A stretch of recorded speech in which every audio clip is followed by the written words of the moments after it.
आदरणीय स्वर्णमाला पत्री जी और आदरणीय आचार्य जी महाराज, आदरणीय भगत जी महाराज हमारे बीच मौजूद हैं।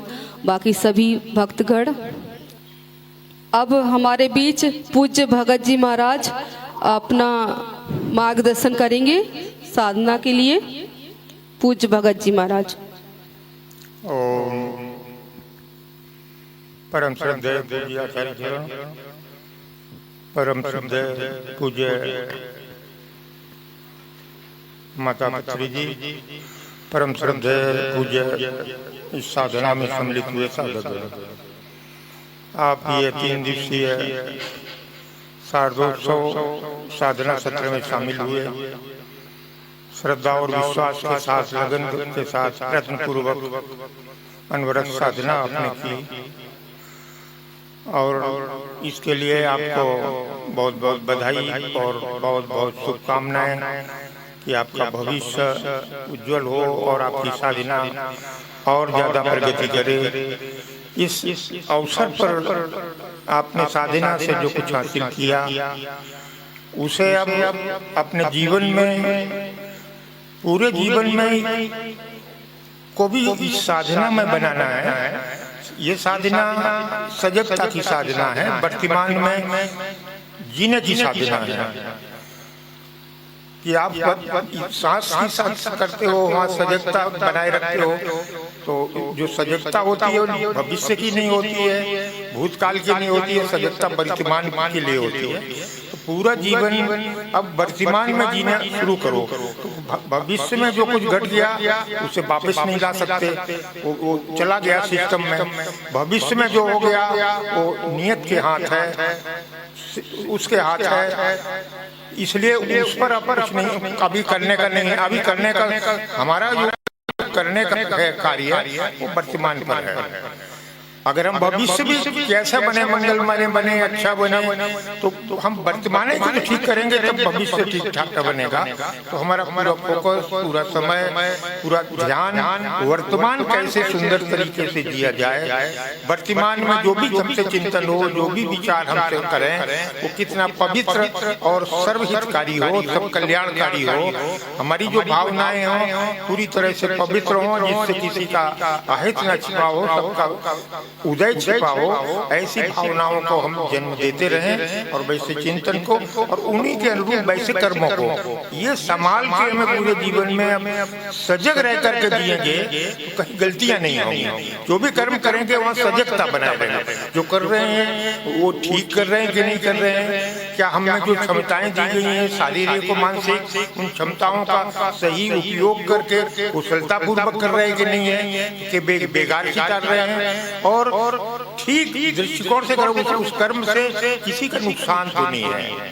तो हमारे सभी कर्म सम्यक हो, बोले भी तो हम अपने नियंत्रण रखें, उस वाणी सम्यक हो, किसी को दुख देने वाली ना हो, किसी को पीड़ा देने वाली ना हो, किसी को भ्रमित करने वाली भी ना हो। ऐसे हम हमारा मन पूरी तरह से नियंत्रित हो, बुद्धि नियंत्रित, सब चीज नियंत्रित हो।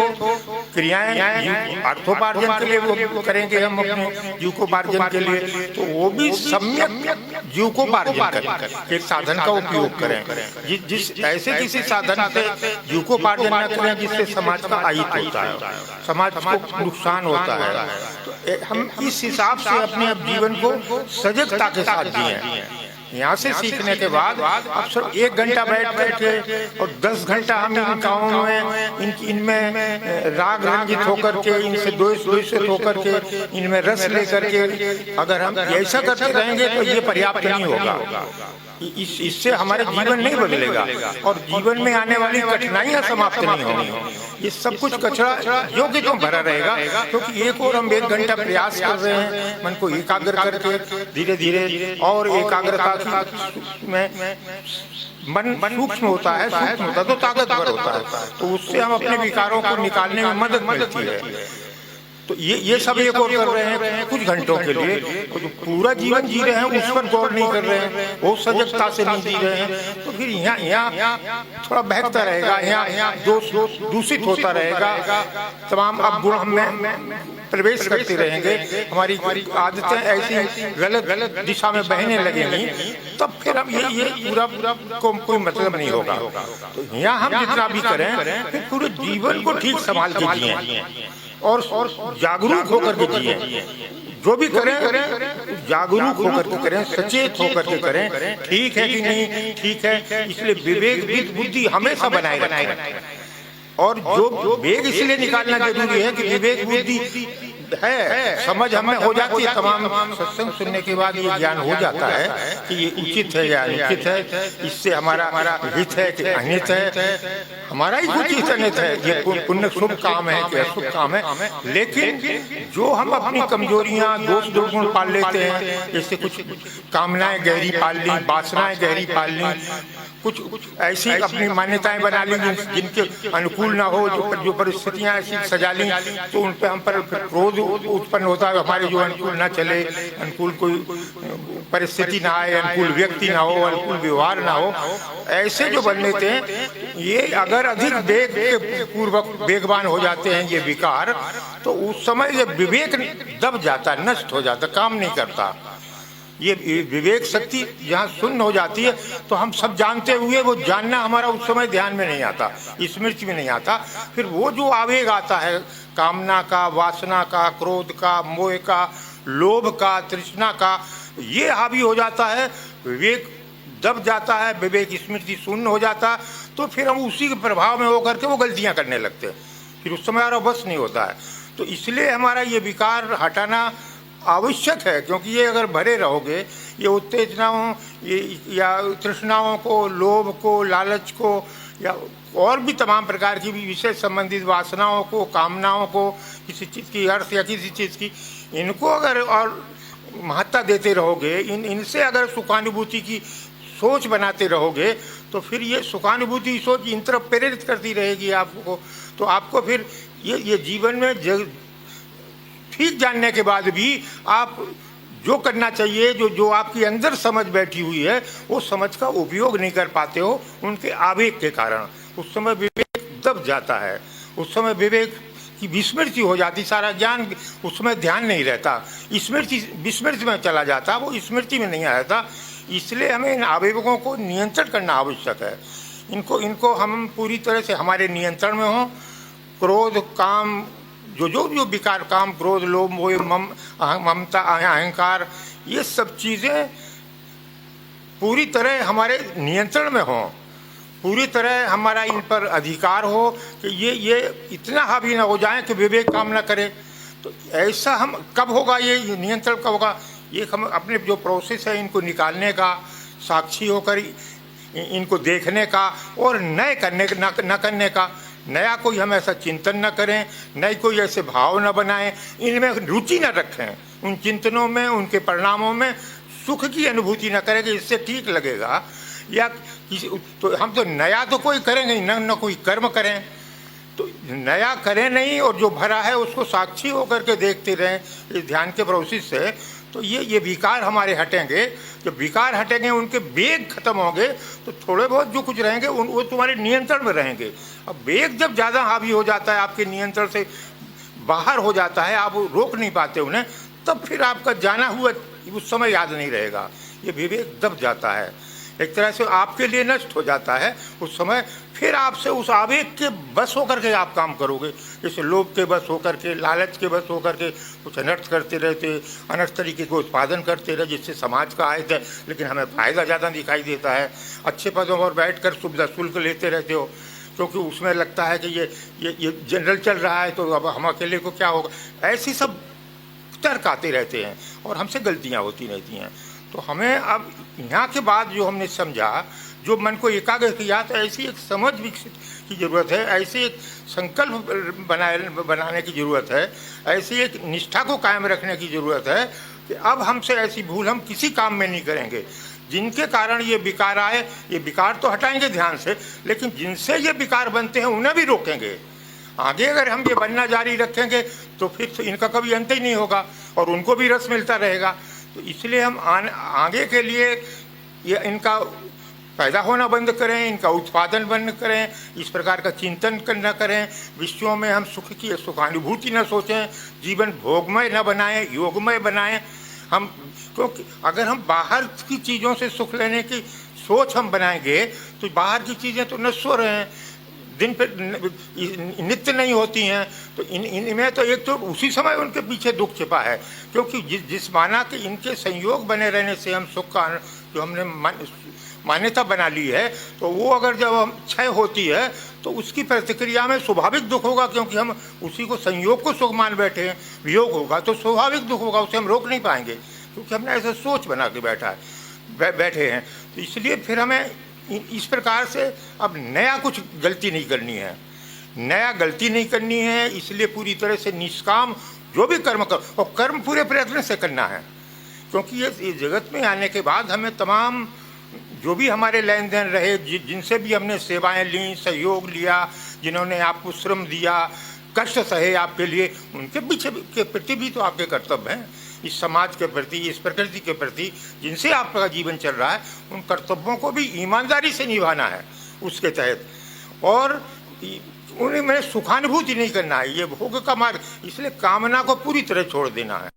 कर्म करो पूरी ताकत के साथ, पूरे प्रयत्न के साथ, लेकिन उनके पीछे कामना मत पालो, कोई अपेक्षा मत पालो। क्यों अपेक्षा सोच दो उस व्यवस्था पर, उस प्रभु पर। तो जो कुछ परिणाम सोच दो भगवान पर, परिणाम आपके हाथ में भी नहीं है। और क्योंकि आप अगर ठीक मार्ग पर चलते हैं तो आपके कल्याण के लिए क्या आना आवश्यक है, ये वो प्रभु तय करेगा, वो व्यवस्थापक तय करेगा कि कैसा भेजें जिससे आपका हित हो, आपका कल्याण। आप बहुत ठीक काम करते चले जा रहे हैं, और अभी आप में तमाम अवगुण भरे हैं, अभी आप में सहनशीलता की कमी है, अभी बेर बेर में अधेर हो जाने की आपकी मनोदशा है। तो इनमें आपको वंचित किया जा सकता है, रोका जा सकता। उसके परिणाम इस समय नहीं आएंगे।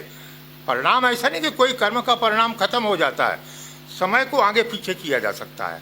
परिणाम समय पर आते हैं, क्योंकि अब समय पर इसलिए कि इस समय आपको थोड़ा सा बनाना है, उसकी वो करना है कि आप में जो अधैर्यपना है, आप में धैर्य नहीं है। अगर वो आवश्यक है उस व्यवस्था को, तो आपको वो परिणाम अभी नहीं आएंगे।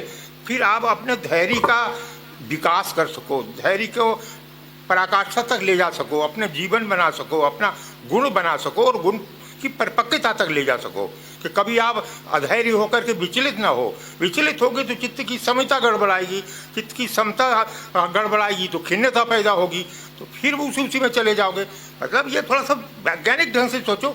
ये तो एक मन का जो सिस्टम है वो एक विश्व मन हो गया, ईश्वर का एक अलग अलग एक मन हो गया। ये मनों में प्रकारगत अंतर नहीं है, क्योंकि मात्रागत अलग अलग भिन्नता से हो सकते हैं। जैसे पानी की एक बूंद है समुद्र की, और पूरा समुद्र है, तो समुद्र की एक बूंद में और पूरे समुद्र की लाखों अरब बूंदों में प्रकारगत फर्क नहीं है, मात्रागत फर्क है। तो अगर एक बूंद को आपने पूरा समझ लिया, पूरे समुद्र को समझ लिया। ऐसे ही ये ब्रह्मांड में ये जो शरीर मिला है, ये पिंड है। तो ये जो पिंड में है, इसमें भौतिक है, पदार्थ है, सूक्ष्म शक्तियाँ हैं, मन बुद्धि चित्त, ये सब विचार भाव। इसके बाद एक परम चैतन्य तत्व आत्मा है। उस परम चेतना का एक अंश कहो, एक रूप कहो, लेकिन वो एक जैसे प्रकारगत उनमें है, तो वो भी इसमें है। तो जो पूरे ब्रह्मांड में है वो इस पिंड में है नमूना के लिए।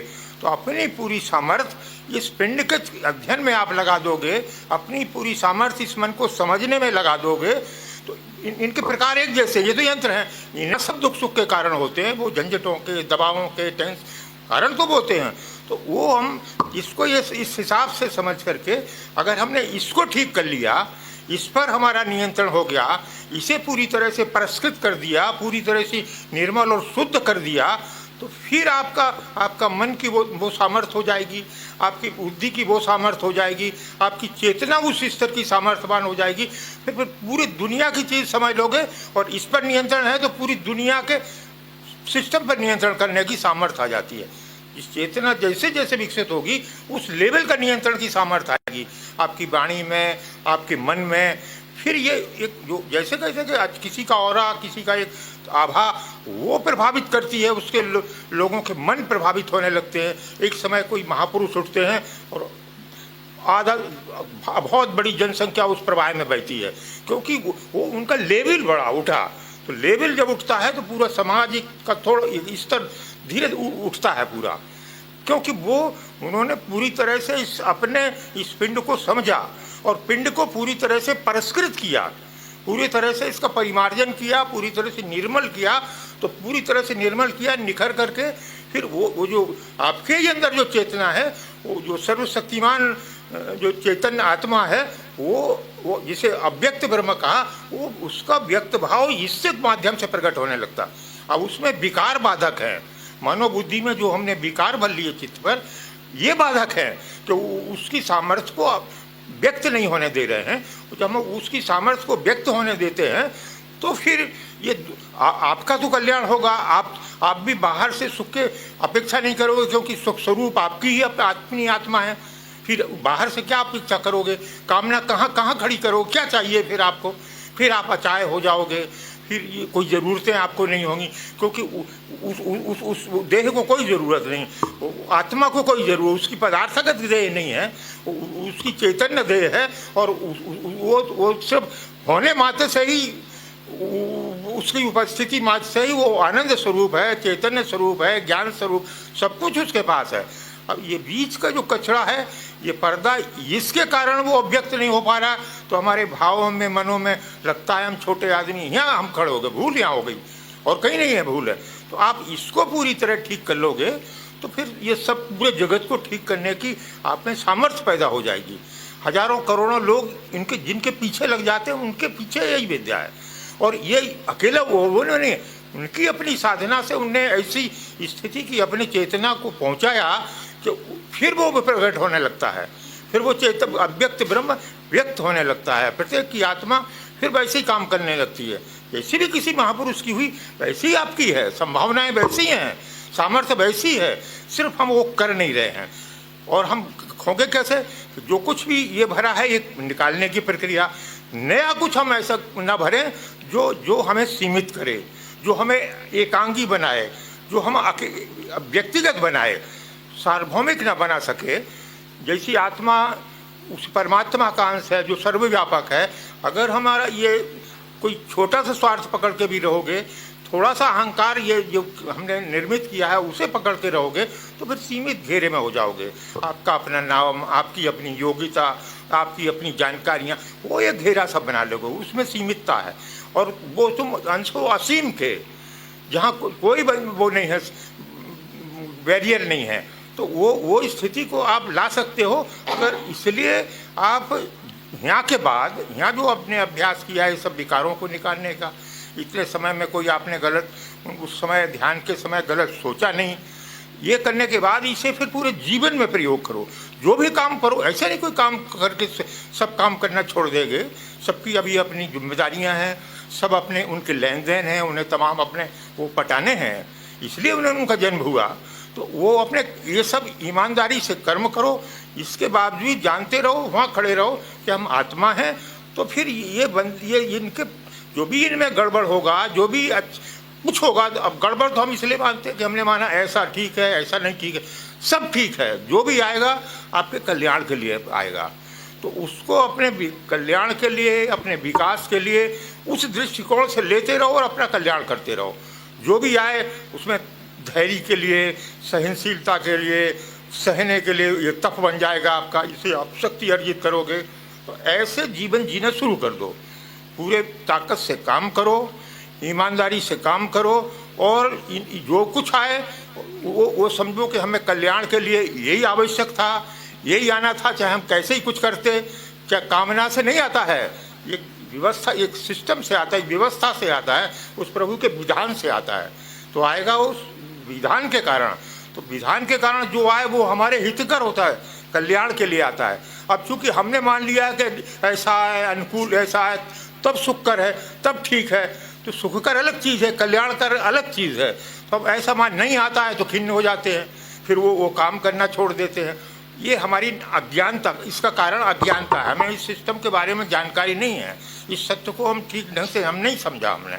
तो हम इस सत्य को ठीक ढंग से समझें कि हाँ, कोई भी कर्म निरर्थक नहीं जाता, और जो कुछ भी अगर हम जहाँ जब तक हम व्यक्ति हैं, जब तक हम मन और बुद्धि हैं, जब तक हम ये अलग हैं उस परमात्मा के उस स्वरूप से, उस आत्मा के उस वास्तविक मैं से जब तक हम अलग हैं, तब तक हम ये कर्तव्य करते रहें और अपने को वो समझ करके तटस्थ होकर के ये देखते भी रहें, नया कुछ गलती न करें।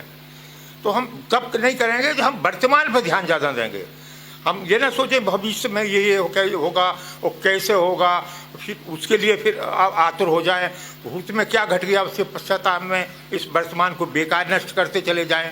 अब घट गया तो आएगा नहीं, तो ये बेकार नष्ट कर देंगे तो ये प्रकार के और तनाव में गुजरेंगे तो डिप्रेशन इनमें चले जाएंगे हम। फिर हमारा कोई हम पर कंट्रोल ही नहीं होगा किसी विचारों पे। फिर हम दूसरे की सहायता की आवश्यकता हो जाती है, किसी दवाई की आवश्यकता हो जाती है। तो हम फिर ऐसे दौरों में भी तक जा सकते हैं। इसलिए यहाँ के जाने के बाद आप अपने पूरे जीवन को ध्यान में बना दें, साधना में बना दें, वर्तमान में जीना शुरू कर दें, और अपने व्यवहार को ये जो कुछ भरा है उसमें तो आपको हम कुछ नहीं कर सकते, उसमें तो वो भगवान का विधान उसे निकाल रहा है। सिर्फ हम तटस्थ होकर, साक्षी होकर के उसके दृष्टा बने रहें, साक्षी बने रहें, वो निकल जाएगा। नया कुछ न भरें उसमें, और कोई कामना न करें, उस परिणाम भगवान पर सौंप दें, उस विधान पर सौंप दें कि उसका विधान के हिसाब से होगा। कब आएगा, अभी नहीं आया है तो अभी यही हमारे कल्याण के लिए जरूरी है। ऐसे अपना मान करके अपना जीवन जिएं, निराश मत हो किसी परिस्थिति में, और शिथिल मत हो, पूरे ताकत के साथ, पूरी सचेतनता के साथ, पूरे श्रम के साथ जो भी कर्म है करते चले जाओ, क्योंकि जो भी आप किसी के लिए कुछ करोगे अपने ही लिए कर रहे हो। उसी अपने भगवान का ये संसार है। जहाँ तुम्हारी आत्मा जहाँ खड़ी है वहाँ तो सब एक ही है। जहाँ तुम्हारा वो वास्तविक स्वरूप, अभी तो जो ये मिला है हमने इससे तादात्म्य करके हमें लगने लगा हम तो अलग आदमी हैं, हमारे करने से दूसरे का हुआ तो हमारा, हम ऐसे अभी सोच नहीं कर रहे हैं, क्योंकि अभी चेतना है ही सीमित हो गई। अभी इसी से उसने तादात्म्य करके इसी की स्वीकृति दे दी। अब ये तादात्म्य हटा के स्वीकृति आत्मा को दे देगी, तो वहाँ खड़ी होकर वो भाषा बोलेगी, फिर भाषा वो निकलने लगेगी इसी से।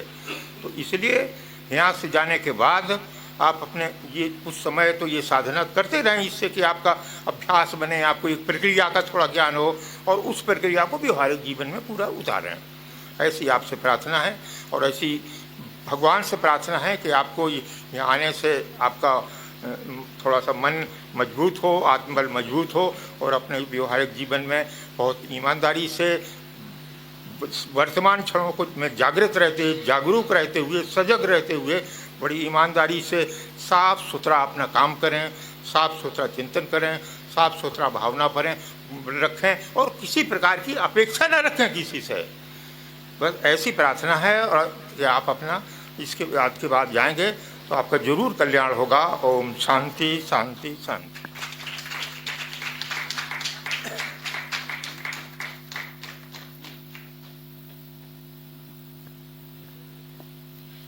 परम पूज्य भगत जी ने हमें साधना के लिए बताया कि कुछ विकार हैं जो अपने अंदर से समाप्त करनी है, और कर्तव्य का पालन करना है, और नए जो संस्कार कट रहे हैं उनको काटते जाए, और नए में सहज रहना है। जैसे गुरुजी भी कहते हैं, पल पल होश में जीना, सजगता ध्यान का ही मार्ग है, इस पर ध्यान देना है।